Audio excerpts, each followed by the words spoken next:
Halo Sobat Bola, jumpa lagi bersama Bola Wave Indonesia, sumber terpercaya untuk berita terkini seputar sepak bola, khususnya sepak bola tanah air.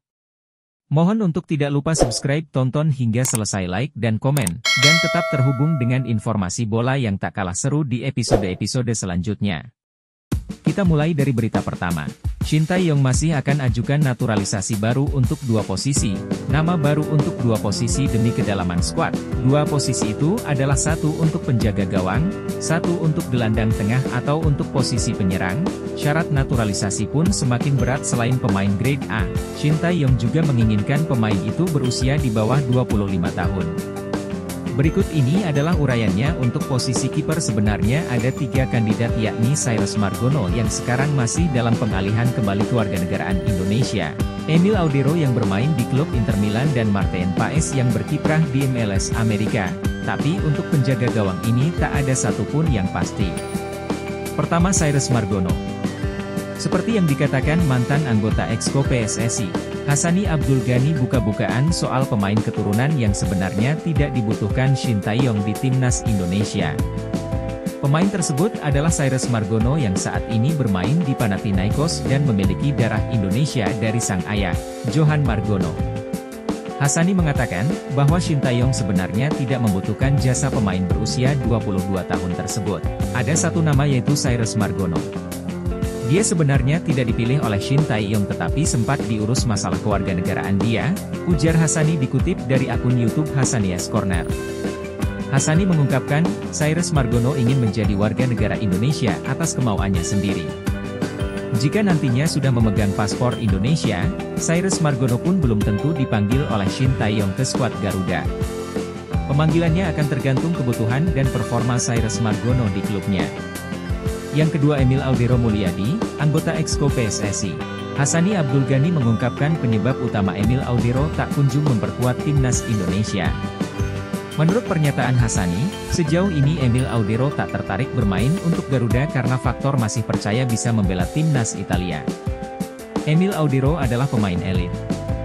Dia sangat menginginkan, kalau dari berita-berita yang saya kutip, menjadi pemain timnas Italia. Makanya kalau kami goda, ayo bela Indonesia, dia seperti masih keberatan karena masih mengharap dipanggil oleh timnas Italia, ungkap Hassani Abdul Ghani, dikutip dari akun YouTube-nya, Hassani's Corner, Minggu, 3 Desember 2023. Emil Audero adalah pemain elit. Dia sangat menginginkan, kalau dari berita-berita yang saya kutip, menjadi pemain timnas Italia. Makanya kalau kami goda, ayo bela Indonesia, dia seperti masih keberatan karena masih mengharap dipanggil oleh timnas Italia, ungkap Hassani Abdul Ghani, dikutip dari akun YouTube-nya, Hassani's Corner, Minggu, 3 Desember 2023. Ketiga, Martin Paes. Dibandingkan 2 nama sebelumnya, penjaga gawang terbaru yang disebut-sebut bakal menjalani proses naturalisasi ialah Martin Paes, kiper yang kini berkarir di Major League Soccer, MLS, bersama Dallas FC. Pemain berpaspor Belanda ini juga pernah berkarir di timnas Belanda Junior, mulai dari kelompok U18, U19, U20, dan U21. Dia belum bermain bersama timnas senior, sehingga punya peluang memperkuat tim Garuda. Salah satu rumor yang menguatkan kabar ini ialah kiper berpostur 191 cm itu mulai mengikuti akun Instagram PSSI dan ketua umumnya, Erick Thohir. Sementara itu, jika menengok dari sisi karir, Martin Paes pernah memperkuat klub Belanda seperti NEC Nijmegen dan juga FC Utrecht. Untuk posisi gelandang atau depan nama yang mencuat adalah: pertama, Jordi Wegman. Saat ini sangat sulit untuk Jordi Wegman dipilih oleh Shin Tae-yong. Jordi Wegman sejatinya sempat masuk dalam radar PSSI untuk dinaturalisasi. Hal itu terjadi pada era PSSI kepemimpinan Muhammad Iriawan. Hanya saja, proses pemain keturunan Indonesia Belanda tersebut urung terjadi karena satu dan lain hal, apalagi Jordi Wegman saat ini tidak memiliki klub. Kedua, Ilyas Alhaf, Bardzraguinhum. Ilyas Alhaf, 26 tahun, baru saja bergabung ke klub Bardzraguinhum di Liga Armenia di bursa transfer musim panas 2023. Musim lalu ia membantu Almere City promosi ke kasta teratas Liga Belanda, Eredivisie.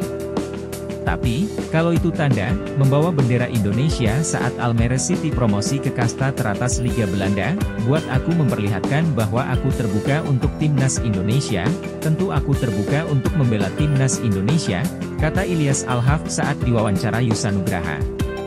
Ketiga Delano van der Heygen, pemain bernama lengkap Delano Diego van der Heygen 21 tahun ini memiliki darah Indonesia dari sang ibu yang diketahui memiliki darah Maluku.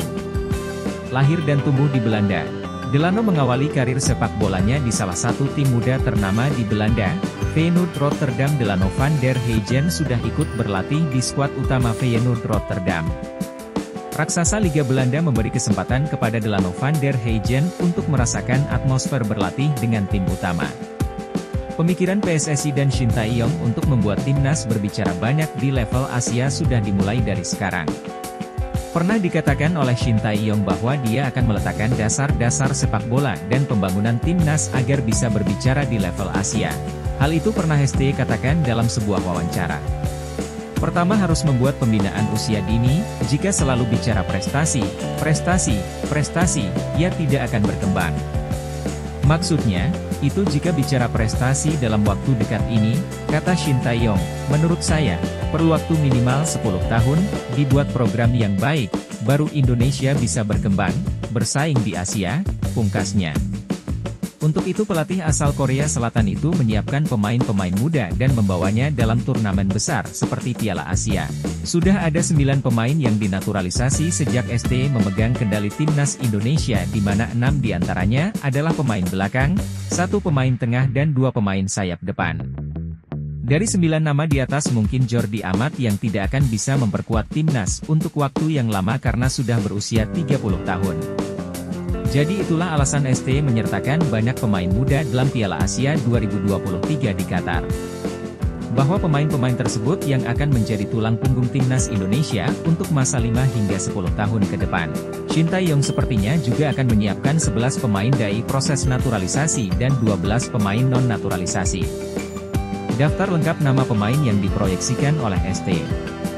Hernando Ari Sutaryadi, Persebaya, 21 tahun, Rizky Ridho, Persija, 21 tahun, Elkan Bagot, Ipswich Town, 20 tahun, Jay Itzes, Venezia, 23 tahun, Justin Hubner, Wolverhampton, 20 tahun, Nathan Choaon, Swansea, 21 tahun, Asnawi Mangkualam, 24 tahun, Pratama Arhan, 21 tahun, Shane Patinama, 25 tahun, Rahmat Irianto, Persib Bandung, 24 tahun, Marcelino Ferdinand, KMSK Deinze, 19 tahun, Ivar Jenner, FC Utrecht, 20 tahun, Witan Sulaiman, 22 tahun, Egy Maulana Fikri, Dewa United, 23 tahun, Sadil Ramdhani, Sabah FC, 24 tahun, Ragnar Oratmangun, Fortuna Sittard, 25 tahun, Rafael Struijk, ADO Den Haag, 20 tahun, Hoki Caraka, PSS Sleman,